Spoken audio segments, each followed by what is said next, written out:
Hi, good morning to all of you. I'm Ashish. I am the founder and CEO of MASH Project Foundation and Hi, National good Plan. morning to all of you. I'm Ashish.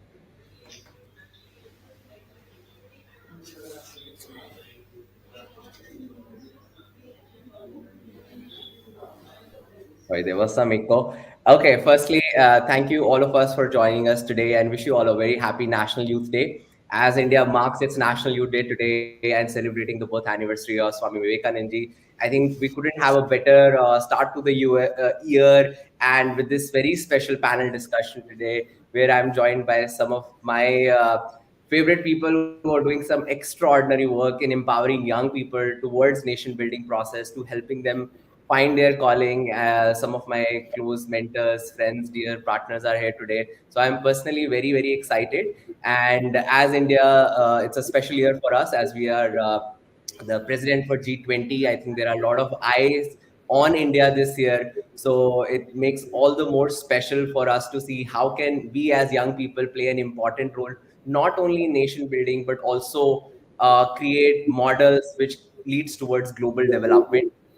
Since we have such a great lineup of panelists today, I won't take much time and I'll directly dive into the discussion today and hear from each one of them and make it a very, very interesting and a productive discussion today.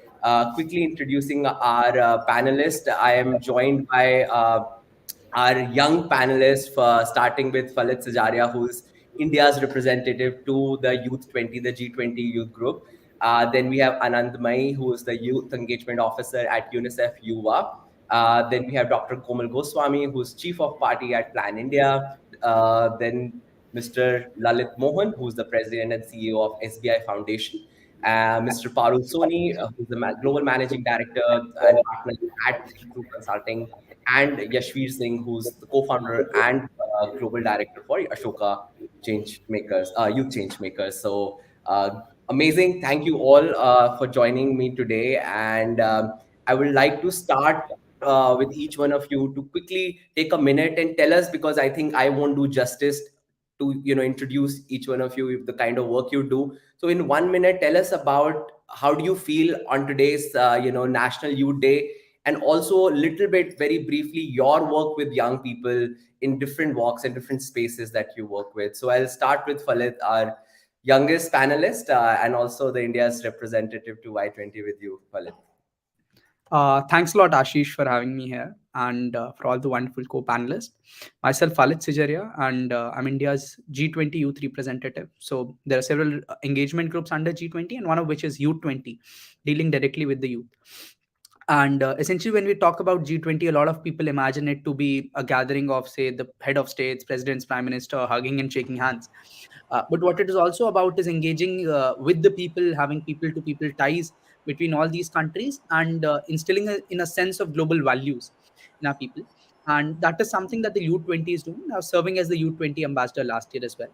Besides that, I'm the head of Commonwealth Students Association Asia, and I'm also the founder of an organization called Studometrics, which is an all India school students organization, primarily serving tier 2 and 3 city students and helping them build their skills. Thank you. Perfect, Falit. Thank you so much and great having you. I'll move on to Anandamai now. Thanks so much, Ashish and Falit. Great to hear about your work and your passion. I'm Anandai. I'm the Youth Engagement Officer at Yuva Generation Unlimited India, which is a program that's being incubated within UNICEF to provide 300 million young people with opportunities to earn, learn, and lead. Essentially, looking at connecting them to employment opportunities, opportunities to develop their entrepreneurial ventures, to develop their skills for their life skills and their 21st century skills for the job market, and really own development agendas like Falit is doing within his context and his communities. Within my role, I support with the journeys of our youth advisory. So we take young people from across the country and they support us in co-creating strategy, not only within sorry, I was accidentally muted, but across the country and within our partner ecosystem. And I also support in creating advocacy tools to ensure that young people have more opportunities to lead and connect to high-level stakeholders to shape the nation. Wonderful. Thank you, Anandamai. I'll go to Dr. Komal Goswami now. Yes, hi. Thank you, Ashish. Thank you, Mash, for putting this wonderful, group of panelists together, especially on such an important day, National Youth Day. We are remembering Swami Vivekanand ji in this particular day, and I'm glad to have all my panelists here. I'm proud to be a part of this panel, of course. I work in public health domain since last, I think, a decade now, and I work on health, hygiene, nutrition, climate change, etc. The focus for Plan India is empowering girls and securing the girls' right and child rights across globally. And the projects that I deal with starts from a very young age when a child is born, when the child becomes a youth, and then it becomes adolescent, and then adult age, etc. So we in our projects, personally in my role, we think that children and youth are the change makers. So we celebrate it entire year. So, and yes, we now National Youth Day it has given us opportunity to actually talk about it, which is propagating a lot of organizations like us have been doing throughout the year. And yeah, I think it's a great initiative, and I think it's wonderful that we'll be hearing from our panelists today. Thanks. Thank you, Dr. Komal. I see Mr. Lalit facing some technical issue. We'll have him back. I'll go to Mr. Parul now. Parul, Thank you, Ashish.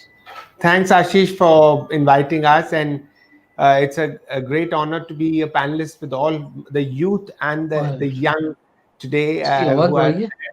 And I'm, as you know, Think Through Consulting works at various levels, starting from engaging with international NGOs, multilaterals, bilaterals, and across board. We feel that we have to be mindful of the fact that our youth needs more mentorship, more opportunities, and that's what we have to look at. And from that perspective, my thinking personally is that we have to also move from very, very top down teacher led teaching to more development of youth from a perspective which is better for the individual to understand. Because if we are not changing the mode of our teaching and thinking of how this entire development happens on the youth development, I said, because 16% of the youth globally of the total population. So we have to be mindful that our strategy for India has to match the youth strategy. And that's what we do at Think Through Consulting. And we are working, the UN Youth Report was published by us. And, we are doing a lot of work looking at, 0 to 4, 4 to 9, 9 to 14, and 14 to 18, and then upwards to the age groups. And we will be more than happy to engage and do more thought leadership in this regard. And thank you, Ashish, for inviting us. Thank you. Thank you, Parul. I think the kind of multidisciplinary work that TTC does is commendable. And I think there's a lot for us as young organizations to learn from that experience. So thank you for joining us. And I'll go to Yashveer Singh. Yashveer sir has been a mentor to me as well, and has worked with extensively with so many young people, young change makers. So thank you for joining. Yashveer sir, over to you. Yes, thank you, Ashish. Thank you to MASH team for putting this together on such a auspicious and important day. I believe we should be celebrating the power of young people every day, but it's always good to come together and at least discuss about the agenda on a particular day, and none other than today, where all of us have gathered and are thinking together what's the best way forward for a country like India, which is one of the largest youth populations. And how can we all, in a very aligned and in a joint manner, move forward on empowering our young people and helping them become successful and thrive in this fast-changing world. By way of quick introduction, my name is Yashveer. I work with this organization called Ashoka. Ashoka supports social entrepreneurs and has been building the field of social entrepreneurship in last over more than 4 decades. More recently, a couple of patterns which we saw were that most of our social entrepreneurs, while they were young, they were practicing to be change makers. And it was as early as 13, 14, 15. And with that insight, Ashoka started a new program called Ashoka Young Change Makers, which I currently lead. And the aim there is to work with young people to help create a world where every young person can imagine, believe that they could grow up as change makers. And the central role played in building this movement is by young people who themselves are change makers, because as we all know, the biggest influencers for young people are young people themselves. And I'm very excited to be talking to all of you, and thank you once again to put together this panel, and looking forward to the conversation. Thank you, Yashu sir. I'll quickly go to Lalit ji. Lalit ji, can you hear me? Would you like to? I think you're facing some technical issues. Yeah. I think there is, So, yes, there is some technical lag. Can you hear me, sir? so are you getting me, Ashish? Hanji, yeah, I can hear you, sir. Please go ahead.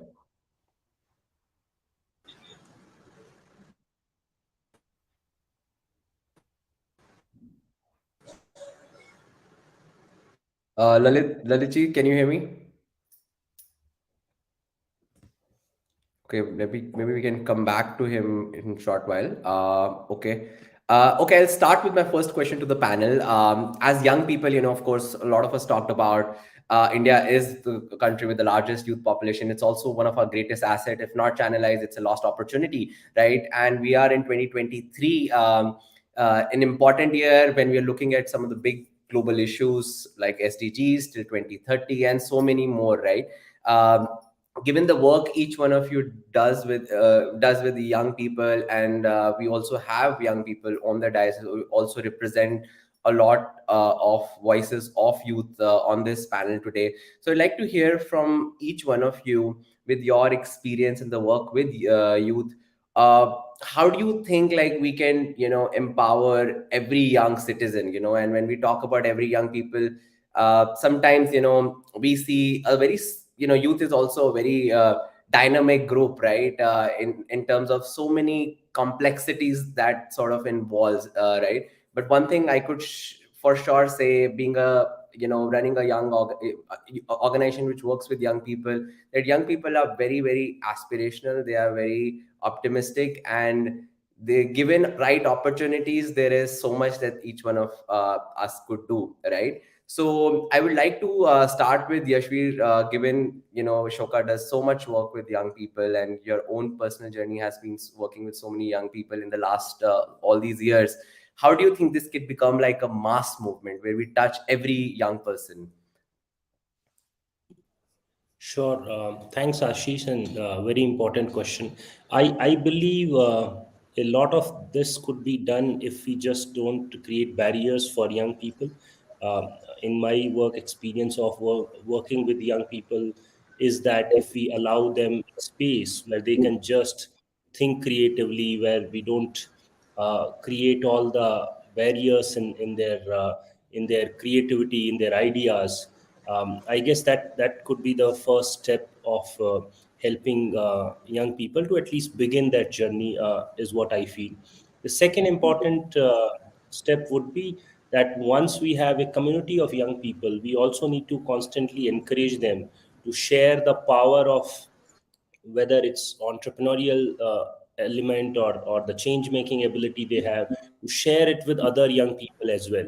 And encouraging and sharing that power, one, helps these young people who themselves are change makers, but it also helps to build that movement which you just shared, Ashish.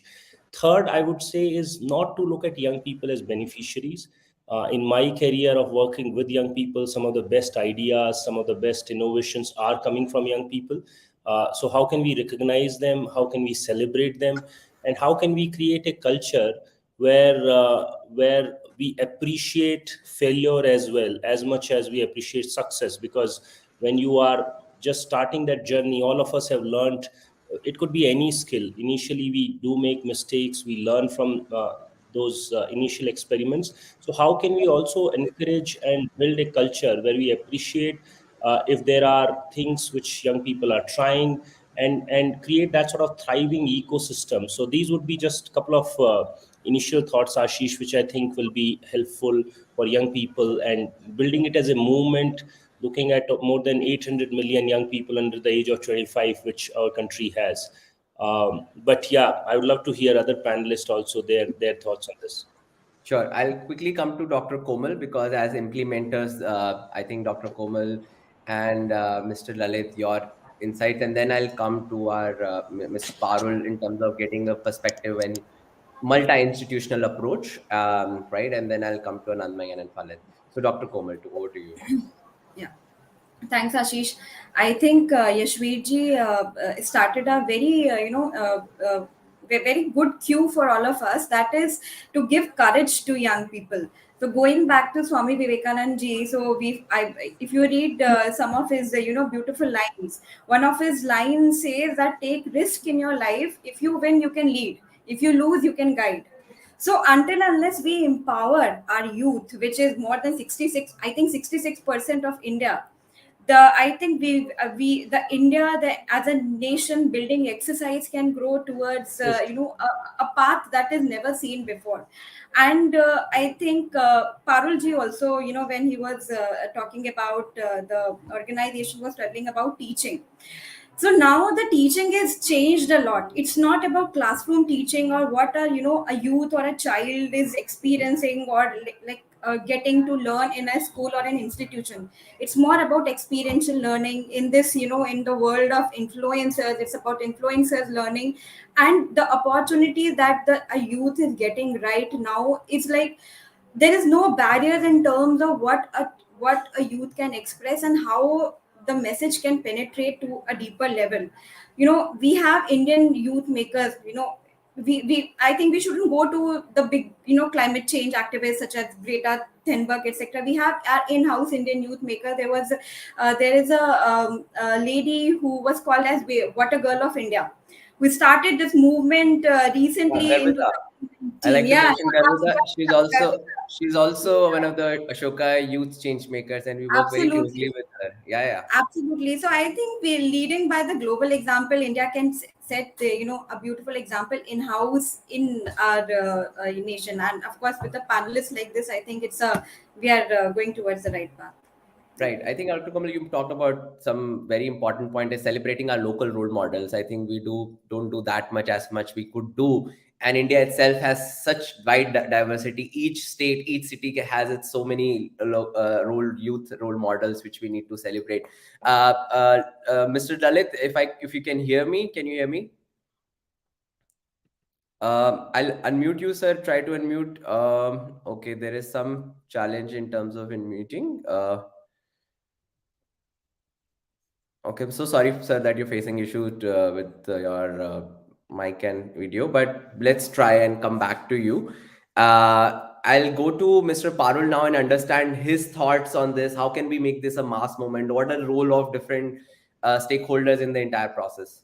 Yeah, Ashish, thank you. And Komal, because I have been working in the area of child rights from last now 20 years, earlier as a regional director for Save the Children, and then I'm on the board of many organizations, including Save the Children, Global Save the Children, on the whole thinking. My perspective is that, what's the grassroots problem? The thing is, we look at India as India and Bharat, but Bharat is not changing as rapidly as we feel sitting in Delhi or maybe Mumbai or Bangalore and other places. The thinking is that the school system was coined to bring discipline. Yes, it's bringing discipline, but the discipline has to change to give more independence to the students to perform. If you look at the Finnish model, I now compare India with Finland. Finland is a very small population of 5.3 million people. There is a comparison with a city, or because India is such a large country, we cannot compare from that perspective. There the independence comes from catching them young, to give them the opportunity to perform, to understand their rights, their duties, and thinking about the ecosystem which the Finnish value brings in. We have to be proud of our country, India. The child which is born, we should not start cursing from the home level to say that we have so many problems in this country and all that. As soon as the child goes to school, because the teacher and the whole ecosystem is very, very top down, And from that perspective, the teacher-led training has not changed in, I can tell you, in 5 or 6 decades. And yes, the changes are happening. You can say that the multi-level, multi-grade teaching has come. The pedagogy, has changed and other things. But the mindset, because the teachers are the same, and they are giving teacher training is given by the teachers which are old. So there are numerous kind of problems from that. And if you look at the youth, if you look at the age group, when the child is in class 8 or 9, the thinking is the variety of ecosystem, because today the IT and the information technology, the whole introduction of the social media and many other channels, the child is aware about the situation which is happening all over the world, but somewhere we are not letting them imbibe or bring that value or bring that learning to the child, because our textbooks, our teacher learning and all those things have not changed to the modern day which we are as such. So the youth today is in the dilemma to what to adopt. Should they adopt to the new curriculum, a new system, or they have to also pass the exams and all those things? So somewhere we are in the transition of bringing that change, but not bringing that change to the level, because the thing is we have to compete with examination. My thinking is two things can change the whole mindset of how we work, is bringing or giving them opportunity of young entrepreneurship, catching them young, giving them the whole thinking that how they should learn with peer learning process. The second is mentorship, and not do down them to say that they don't know. Somewhere I can tell you they know much more sometimes than us on topics which we don't know.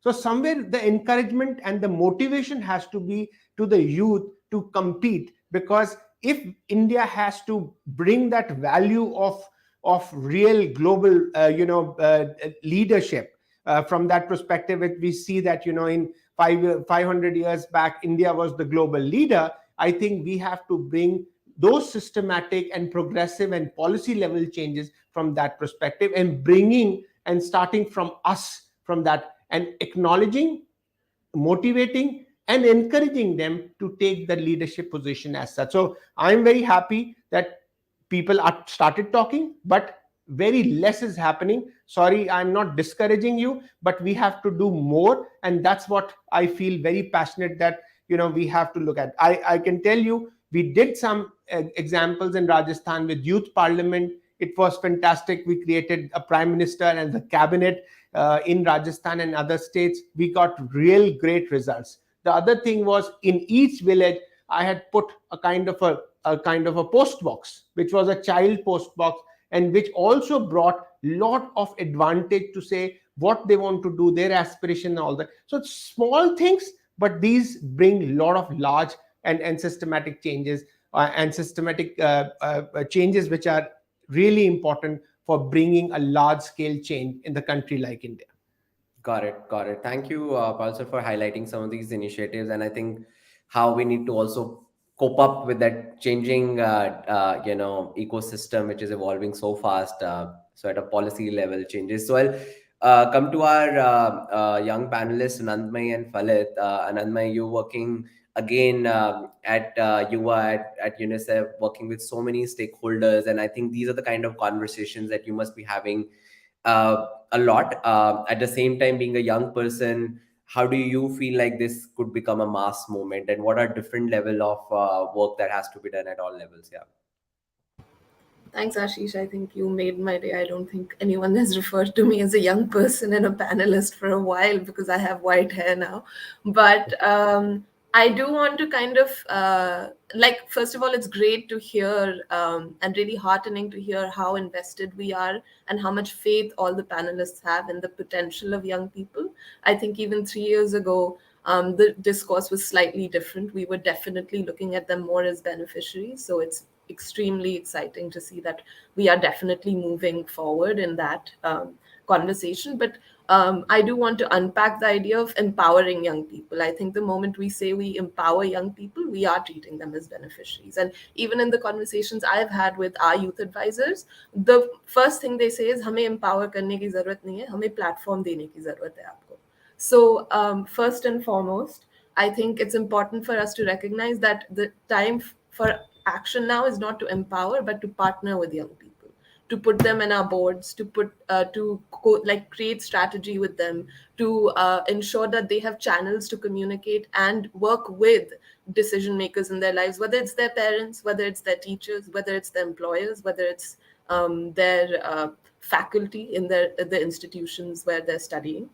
I think it's also important to recognize that young people are not homogenous. So across the country, however we do want to engage young people and however we do want to sustain our engagement, we need to keep their different lived realities in mind. And again, for that, we need to co-create with them. We need to hear what their needs are. And also invest a little bit more in what's in it for them. Because I think very often what we do is look at how we can have them advance our development agendas basis our understanding. And I do agree that we have collectively on this panel a very robust understanding of what is required, but realities and needs are changing. And for that, we need to hear them. And we also need to recognize that if we want their sustained engagement, we need to invest in them. We need to create opportunities so that their futures are slightly more secure.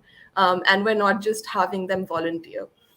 So really creating structures of incentives which are sustained and which are looking at their long-term development, I think is one of the ways that we can mobilize a lot more young people across the country. And then the thing that I think is very important while we're creating that is ensuring that we're all coming together. I'm sure after the panel, if we take 5 minutes to talk to each other, we'll be like, "Arey, मैं तो ये भी कर रही हूँ. अरे, हम भी ये कर रहे हैं. अरे, हमारा भी tool ऐसा है." So if that is the case, then I think now is the time for us to come together, ensure we're not duplicating, and ensure that we are combining our youth networks so that they have one place, or like very streamlined sectors or streamlined opportunities where they can access a universe of opportunities and explore as many different things as they want to develop their leadership, to develop their future skills, to develop their entrepreneurial ventures. So yeah, that's in short what I had in mind. I think, Anandmay, in a very simple yet very, very effectively, you've laid down, summarized the crux of the panel very, very nicely. I think, and I love the way how you put that, the need for collaboration, because to build mass movements, you can't work in silos, right? You need to come together and leverage each other's strengths. So I think the role of partnerships for development is all the more important at this point than ever. I was recently in New York for a Gates Foundation event, and they released this report and highlighting that, especially because of the pandemic and ongoing wars, the need for partnerships is far more. We are already 50% our SDGs, journey, and in the next 7 years, the kind of targets have gone much, much higher, right? So I think, and the role of young people cannot be sidelined. It has to be put at the center in the entire process. So I'll come to Falit and hear his thoughts. And also, Falit, tell us a little bit about your role in the entire G20 process. And this is something which is of, I think, interest to a lot of our audience as well.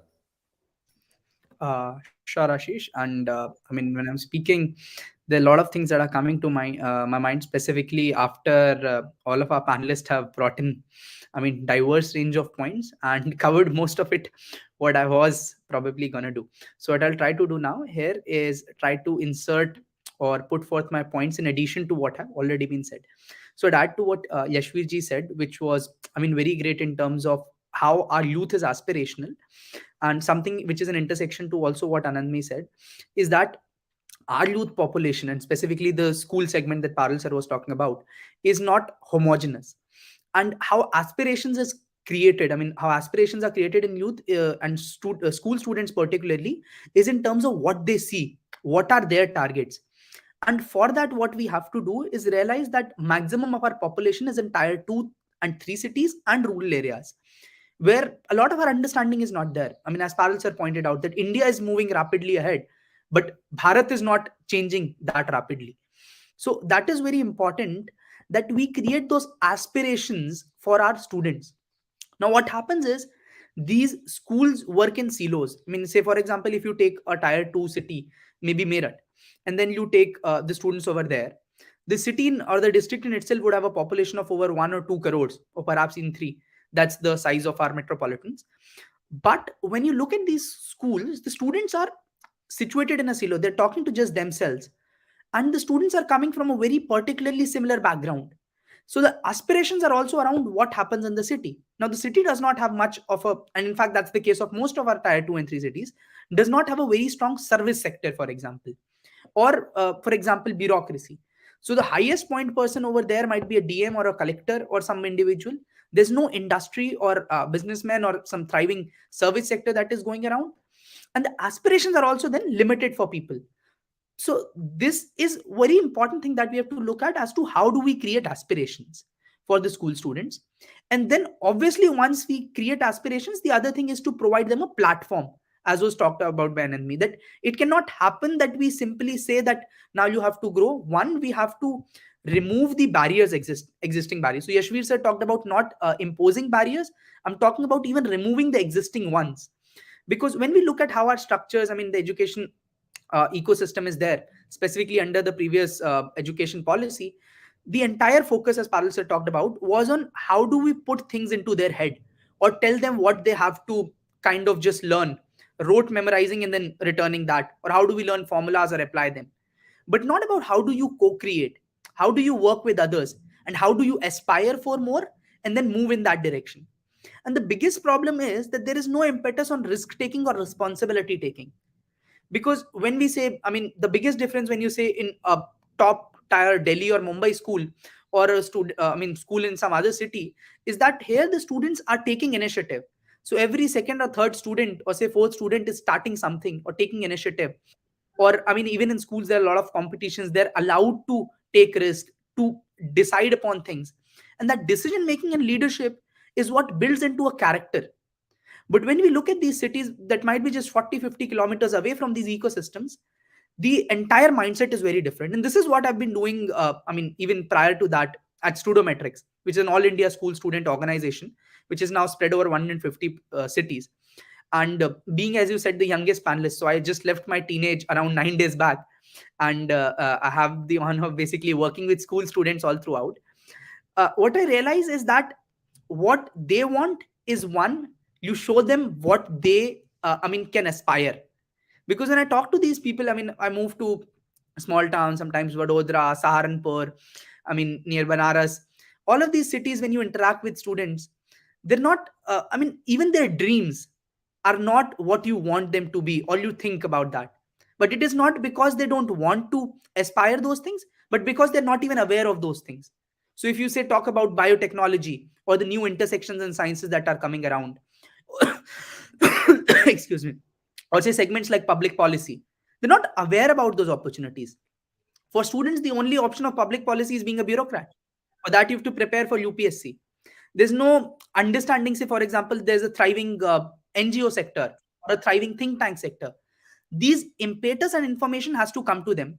And I guess the new education policy that has been brought in also puts a lot of things under the lens. And the focus on us is to now get those things in order. And very important day that we are sitting over here, the National Youth Day. And Swami Vivekananda ji also took the same initiative, that his idea was that students and youth have to take the leadership. Now, coming back to the point that you were talking about our role in G20. So this is also what we are aspiring with G20. So now G20 can be practically divided into two segments. One is the finance track, the finance ministers and everybody coming around and thinking about those things. Second is the Sherpa track, under which we have two segments. One is the working group in which the government bodies meet. For example, if it's a commerce working group, the commerce ministry and bureaucrats meet. It's the labor working group, so they all meet. So it's entirely governmental. But the most important part is the engagement group, in which non-governmental bodies, so for example, if it's Youth 20, it's us, the youth, who are interacting, co-creating, not just within the country, but even outside with the youth of other G20 countries. So that is the primary focus that I have been involved with. I'm India's Y20 representative, and the same role that I was in last year as well. And we are organizing the entire Y20 campaign through various modes. For example, Y20 Talks, Chopal, going to different campuses, universities, creating startup hubs or ecosystems, different events, and facilitating the events that all other parties are organizing in the country. So investing in capacity building and connecting them to opportunities. And essentially what I said, platforming is what Y20 India is aspiring to do. And I'm just involved in that. Thank you. Wonderful. I think Falit, you kind of gave us a very good overview of, in terms of where we see the divide, right? And, and also it's interesting to see that there is already a lot of work being done. Sometimes, on the other side of implementers and, you're quite actively involved. So you see the work, but large part of the country also are not in touch, right? So that's where the use of multimedia tools, like there's so many like social media platforms, plays a very critical role in taking that message also and making more young people be aware of the opportunities. I'll come back to you because it's an year that India is also the president of G20. And what role do you think, as all of us stakeholders and so many out there who are listening to us, also plays in investing in youth? And like I said, it's also important in India create like role models for many more other global countries, global South countries to look up to us, right? So I'll come to now Yashvirji and understand, a little more about, the how do we build a change maker's mindset. And I know Yuva is also working on a pact, that the intergenerational pact Anandmay and I were discussing a few days ago, in terms of building more learnings across generation, and how can we prioritize having young people at the center. So I'll like to come to Yashvir and Anandmay to understand a little bit more about the work being done by your organization, and also how this can become again a larger movement, right? So Yashvirji, first, I'd like to hear from you about change, the work that you're doing in building more change makers and change makers mindset. Sure, Ashish. Thank you. So essentially, what we believe is that being a change maker is an ability or a skill like any other skill. So if we go back, say, 150 years, some organizations might have taken upon themselves that we want to see a world where everyone is literate. And today we see that at least large proportions of populations across the world are literate. They can read, write, and education has become a phenomena. So similarly, what Ashoka believes is that being a change maker, or this change making ability, has to be the new literacy, because as my fellow panelists have said, that the world around us is changing. So being a change maker is not just a good to have sort of ability, but it is a must.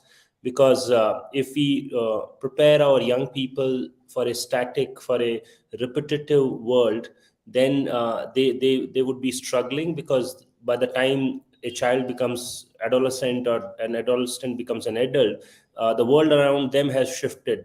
When I talk to a lot of young people, also from rural areas, most of them are very technology oriented. They know how to use various social media. They are connecting much more faster, and they are no longer hesitated by the fact that that they cannot connect. They are more ambitious as well. So our approach in that, Ashish, has been that how do you work with institutions or organizations which in some sense are responsible for the growing up of young people, right? And it could be, say, for instance, the publishers, right? Especially educational publishers. They play a vital role in terms of reaching a lot of students, reaching a lot of young people. Similarly, some of these teacher training institutes play a significant role in training teachers to help them understand how do you now teach a child. As I think Falit was mentioning, that before this national education policy, the way I think our teachers were also oriented was about rote learning and a lot of other outdated sort of practices in terms of imparting education. Today, every teacher in a class has to think about that how can they create or create a space which is as much as constructive but also collaborative, where a young person is thinking, a student is thinking, a student gets to work in teams early, and it no longer becomes a one-way interaction where someone is just coming and sharing the knowledge or the piece of information they have. So I believe, just to summarize in the interest of time, I guess rather than one organizational approach, our approach has been, how can you work with existing players?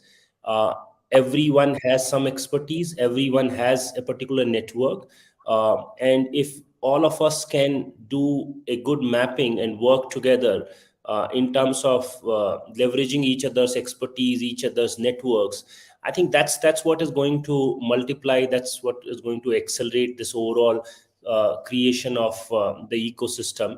And that's what I would like to invite anyone in the audience or even on the panel, that maybe this is of course a conversation, but more of a working group where we can all think together on what are the best ways by which we can collaborate. I know collaboration as a word is overused and we talk about it in every panel, and that's why I was trying to refrain from it.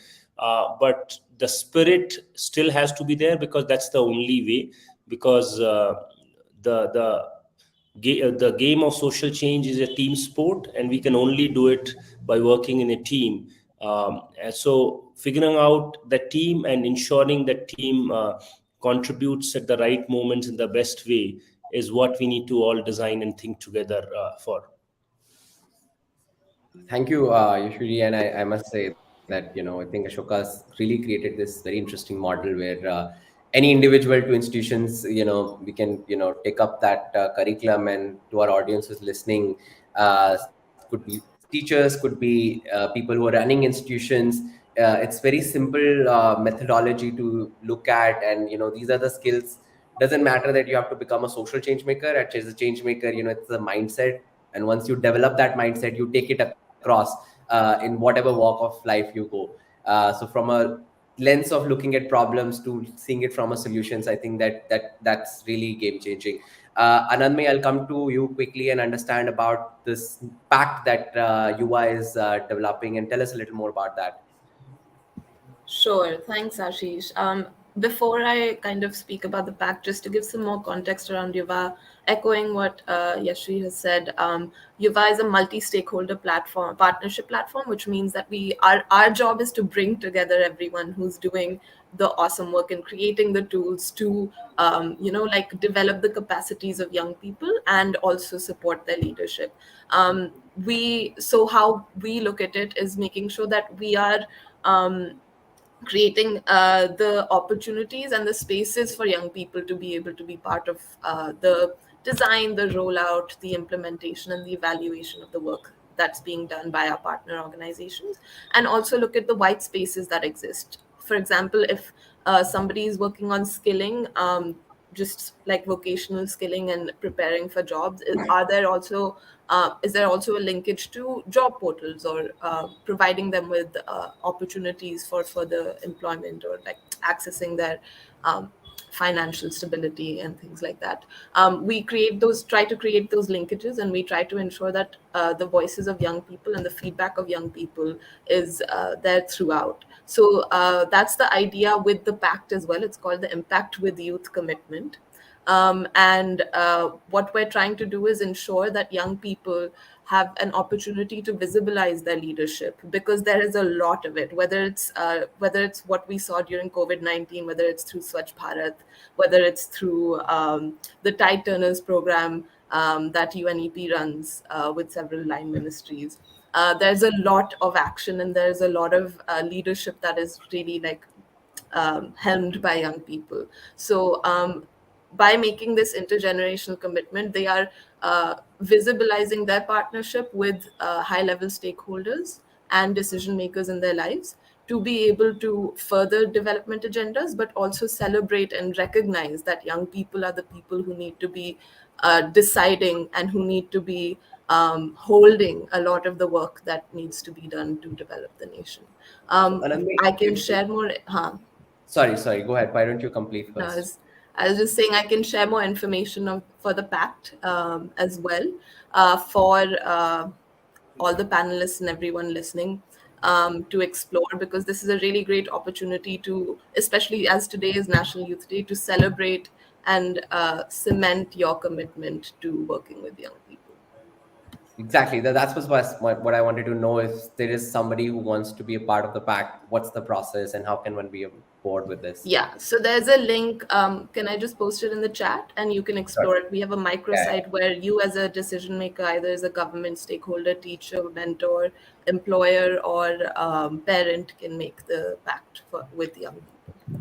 Beautiful. Thank you. Thanks, Anandmay. I'll quickly come to Dr. Komal, and given Dr. Komal, you work with some very far-flung areas in the country. I know your work with the Birds and the Beestalk program in Northeast is exemplary. How that you've been able to create awareness at a very young age, or audience of a young age, and an issue which is as like difficult to talk about, like sexual and reproductive health. So if you can bring us some insights and lessons from your work, and also how can we take such models and replicate to other parts of the country as well? No, absolutely, Ashish. I think that's what I noted out in my diary also, that is what I'm going to talk about, taking cues from everyone's, bits and bytes. So we talked about tier 1 and tier 2 cities. We talked about government schools, children going to the government school. We talked about national education policy. We talked about India and Bharat. So my quick statement, and being a public health specialist who is working very thoroughly on the ground. So I go to the last mile where I think for most of the people it's very difficult to go. What I've seen is that government is doing their part in a national education policy. There is a agenda called parliament. So in every government schools in tier 2 cities and in tier 3 cities, there are parliaments that talk about where children, teenagers, as a president, as a prime minister, talk about topics like SRHR, talks about hygiene, when actually nobody was, pre-COVID era, no one was talking about 6 steps of hand washing. Children and youth were talking about. They knew about, what are the 6 steps of hand washing, which entire India learned afterwards. So that is how the, the platform could be given to our youth. Like Anandmi said that, it's not about empowering them, it's about giving platform. I work very close in northeastern states. So when you talk about India and Bharat divide, I think there are other groups also in parts of India. I've seen, students and teenagers and youths talking about topics such as gender-based violence, such as dating violence, which is, I think, very difficult to talk about North Indian or other parts of, schools. Children, youth, they have set up their own podcast. They have their own YouTube channel, which is not governed by their teacher, which is not governed by their school. There are two, children from class 11 and 12. They talk about, these topics on that particular channel. So the kind of exposure and the kind of there is a term in this era that is called being viral. So how can we actually give the platform to our youth to make such agendas on their own viral, not depending on anyone, not not teachers or something, because we are in that era that we don't need books or anything. I think we are all in the influencing era, in the internet era. The things that can be highlighted, we can actually not help our youth, but definitely give the platform for such kind of initiatives. Yeah, that's it from my side, Ashish. Thank you, Dr. Komal. Very quickly, I'll come to Parul sir now and hear his quick thoughts in terms of what are some of the interesting models that you've seen that can be replicated at a more national level. Yeah.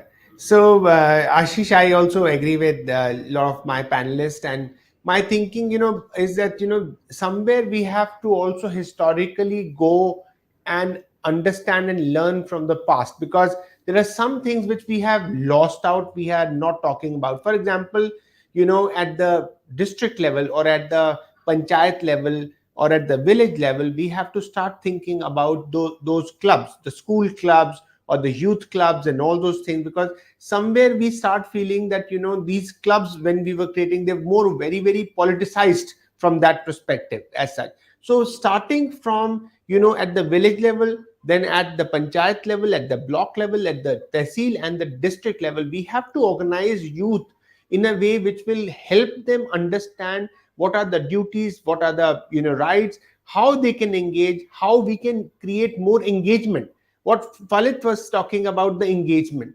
What is missing here is the whole engagement piece, communication with them, engagement, communication, and then bringing them back, feedback and feed forward, to see that we take their feedback and we understand from them what is their aspiration, and also from that empowering them. And what Anandmai was saying, that empowerment, I'm saying somewhere the thing is, it's also empowerment is used at so many levels and all these things. My thinking is that empowering has to come from them, and the thinking has to be, they will then try to work with us, and the whole thinking would be bringing that kind of value chain, or you can say the value change as perspective, and that's the thinking I can say. So my thinking is more engagement has to be with the youth, and then through communication we can bring a lot of new values, and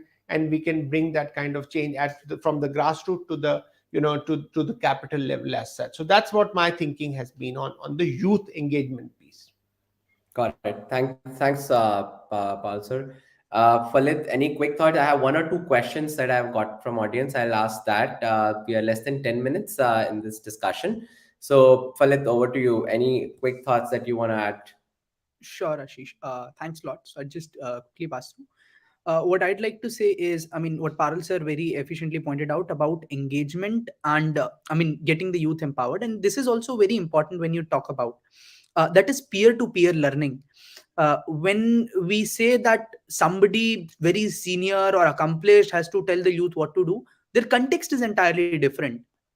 A lot of times we assume that, say, some accomplished CEO of a company who's 50 or 60 might come and tell school students what to do, and they'd feel empowered, or they'd build their aspirations. But from my experiences, what I've realized is that you need people of their own age, maybe 1 or 2 years older to them, who are from similar context rising. And this is also something that we've been trying to do at Studometrics. So what we try to do is have them pitched in or being guided by students of their own age, maybe from a different school or from some different unit who have organized something earlier, and them basically facilitating the entire process. And specifically, one question that you asked me earlier about the G20 presidency, I'd say that we don't have to take G20 as a one-year thing that it came and went. What we need to look at is how we as stakeholders can invest in this opportunity, rising making our youth awaken from their deep slumber or sleep. Because India's youth has a lot of potential. We need to make them start think globally. With all of these people, delegates and ambassadors coming across the country, when events being happening in different parts of the country, we need them to realize that they need to produce for the world and not just for themselves, whether it's the service sector, manufacturing sector, agriculture, whatever they are trying to do, to one, co-create with the world, people across the globe, and also create for them. We cannot just live in a localized mindset now. We need to have a global mindset. And that is what the G20 presidency needs to contribute domestically. Thank you, Falit. On just G20 thought, and since we may not have time to come back, I want to ask, like, if there is a young person or a youth organization, in some part of the country and wants to contribute, right, or wants to be a part of these discussions, how can they be part of these discussions? So they can obviously be part of the discussions through the U20, and that is the purpose of the engagement group. We are open to and collaborating with different youth bodies, and we as representatives are going over there, interacting. In fact, even last year, we did several consultations in different universities, colleges with different bodies, and then factoring in their opinions and perspectives, and then using them to create India's stance. So what we would be representing as Y20 ambassadors in Y20 would not be something that we as individuals think, but rather what we are getting in and feed it in from the Indian youth. Got it. Perfect. So anybody can just look up on your website and connect directly with the secretariat and the office, and then be part of this consultation process, right? That's what you did. You sent us a mail that you're organizing this event and you want a representative. And I want to just butt in here, Ashish. My thinking is, I was just listening to what Falit and Anandmai. I want to sign a MOU with both of them on my ABWCI, which is Association for Business Association for Business Entrepreneurs, which is a global platform. So I think both we can work together, Falit, with you and with Anandmai, on bringing this huge, because we work in 40 countries. I wanted to mention that also, because that's our entire focus is on developing women entrepreneurs across the world, and we are world's largest platform. So I will be very, very happy to engage with you both and to see, and also with Yashveer and Komal, They should not feel that we are not engaging with them. But the thinking has to be that how can we create a multi-stakeholder dialogue or engagement program with a platform for this entire thinking. Because if we ignore the youth, I think the whole perspective of India would be lost. Because one, we are moving from, there is the mass population of youth in the country, but we have to create more opportunities for them. I'm not talking always about employment, because Ashish knows, I always talk about wealth creation and entrepreneurship. So we have to bring them to the fold of entrepreneurship, give them the opportunity and mentorship, so that they can start new programs, new initiatives, new enterprises, and they can sell to the world, and we become the major superpower India. And that's what the whole thinking has to be. So I think that's a bigger campaign we have to work on. Brilliant. Absolutely, Parul. Completely reckon with you. From job seekers, you have to create job creators. Yes. And need to have that mindset shift as well. Since I think one of the questions that was around G20 only, I think Falit touched upon that, so I won't ask that. And since we are less than 5 minutes in this discussion, so I would rather want all our panelists to give your concluding remarks and your message for young people, and also I think some call to action as stakeholders, as young people. What all can we do?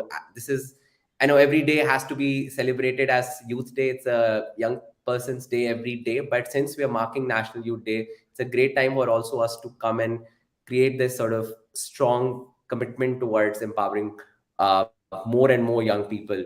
So I'll quickly like to start with Yashvir sir, with you first. So I think my departing thoughts would be that one, that all the young people who are on that journey try to build a community, because as I was saying earlier, this journey is not where you can just walk alone. So having a community and building that community is one important aspect. And the second important message I thought I keep getting from young people is that those who say that you cannot do, politely ignore them, because it's not that they want you not to succeed, but they have not had that sort of experience, and for them also it's an education opportunity. So how can we demonstrate and even change behaviors of adults and people who might not have that sort of understanding or experience in their lifetime is also a responsibility. And thirdly, just give yourself permission to go and create change, because that's one thing which is going to distinguish you, your community, your society, and our whole country. So my best wishes to all the young people who are watching and trying to create change around them. Thank you, Yashvir sir. Beautifully said. I think start small and politely say no. I think sometimes a big pressure comes from people around you, but sometimes you don't have to fight them. Just silently, politely get your way and then create role models. I personally very, very strongly relate with that. I'll come to Dr. Komal. Dr. Komal, your concluding remarks and message. Thanks, Ashish. I'll be very crisp. I think I just want to say that the courage to continue is what what distinguishes you from success and failures. And success, of course, will give you a platform. Failure will give you a lot of learning and a way to guide others and yourself also. And I think what we need to see is not youth being empowered. It's what we need to see is youth in action. The more we see youth in action, the more we give platforms to see youth in action, see youth like Falit and Anandmay in this particular panel. I think the more we'll be growing towards nation building. Yeah. Thank you. Thank you, Dr. Komal. Mr. Parul. Yeah. I want to just say that open your mind, open your eyes, and open your heart to youth. That's important as such, and start listening. I think we are not listening to the youth, and if we are not listening to the youth, we are not doing anything as such. So I'm very I'm crisp to that level that engagement will only come, or we can only engage, or we can only make programs, or we can engage with them only if we start listening to them. We are not listening to the youth, and they're getting frustrated, and we'll have a frustrated society if we are not, giving them opportunity and not listening to them. So we have to start listening more to the change which is but also happening. have them be part of decision making process, right? Yes, so we'll start listening. We want to understand what they want to do. If we will understand that, Ashish, then only we will act, because somewhere that bracket is lost, because they are in schools and they're in colleges. They do something, we attack them. The thing is, so we'll start listening to them, because that's the critical path, and that's a critical mass which is being ignored if we have to make India a superpower. If we have to go just what we are doing, it's fine. We are all doing very well. The market is doing well and everything. But if we want really a delta change, I can say, if you bring delta change, then we have to do the delta change perspective and the semantic change as such from that perspective. Absolutely. Anand, quick thoughts from you. Thanks so much. I just immediately want to celebrate the fact that even in this panel, Mr. Soni, identified opportunities to collaborate. So I think immediately this is a success. I'm glad that we had that. But really quickly, I think for young people in this country, I guess including myself, just remember that it's okay to fail. You learn so much by failing. It's okay to ask for help. Even if you don't know where to ask for help so you can seek the right help. And it's okay to be vocal and demand to be heard, because it is our time, and it is high time that we are heard. So yeah, that's it. And in terms of the pact as well, really quickly, Ashish, let me know where I can amplify it so that we can all collectively make that connection. Sure. You can put it on the comment, or else you can send it once we do a post event sharing. We can add there as well. Sure. Sounds good. Thanks, Ananthamai. Final thoughts, Pralit, from you. Message from a young person to many, many more young people. Thanks a lot. So what I'd only say is that it's very important. I mean, youth is not the citizen of tomorrow; they're the citizen of today. So you have to realize and own up the country, and not just its future, but its present as well.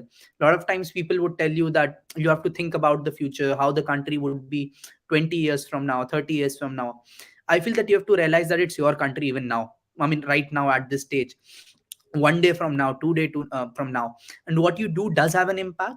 So you have to start owning up and take responsibility, create change, and not fear failure, as Sir said. And one of the very important themes that we have taken at Y20, and something that Parul sir also raised, is youth in democracy and governance. So we have to own up how our democracy is shaping up and what is our role in governance. We cannot just shirk from responsibility when policies come. There's a lot of negotiation that happens, consultation processes. We have to be part of those consultation, give our suggestions. It cannot happen that once the policy comes and then we say that this XYZ is problem or something like that. We have to be part from the beginning, identify our cruxes, and give those consultations and be part of the same. I completely agree with you, Falit. I think sometimes we don't know that. Yeah, Parul sir, yes, please. Yeah, no, I wanted to say what Falit is saying is, but we have to be very, very positively. If we're criticizing also, the thing is that it has to be more positive than all Exactly. that. And the thinking is we should know how to communicate. Sometimes we are not building that change from the beginning. So communication, the schools have to then put more thinking into say how the youth should communicate, and that's what is on the whole life skill part of it, which Komal will agree with me on the organization which are working on the life skill part, which we have to do and emphasize more and stress more, and we have to make more programs and focus on the life skill part, which is the missing part in the youth curriculum. 100%. In fact, Yashveer sir also emphasized on that point when you're talking about change maker skills. Effective communication is a very important skill among other very, very important skills. I think we could keep going on. There is so much to talk about, but I think in this last 1 hour, I personally took a lot of notes, very, very inspiring thoughts. And it's like I said, the day is not just a reminder at how important it's for us, all of us, to invest in our young people. I think it's an ongoing, everyday process. If we really want to make a country like Parul sir success, really a global leader, and also for each, empowering every young person in the entire process. So big thanks to each one of you for taking out time today, and all the amazing work that you do with young people. So hats off to each one of you, and really looking forward to work closely with each one of you to really, really empower every young person. So thanks a lot, and we look forward to connect with you again. Thank you so much. Thank you to everyone. Thank you, Ashish. Thank you to everyone. Thank you Thanks. so much. Thank you.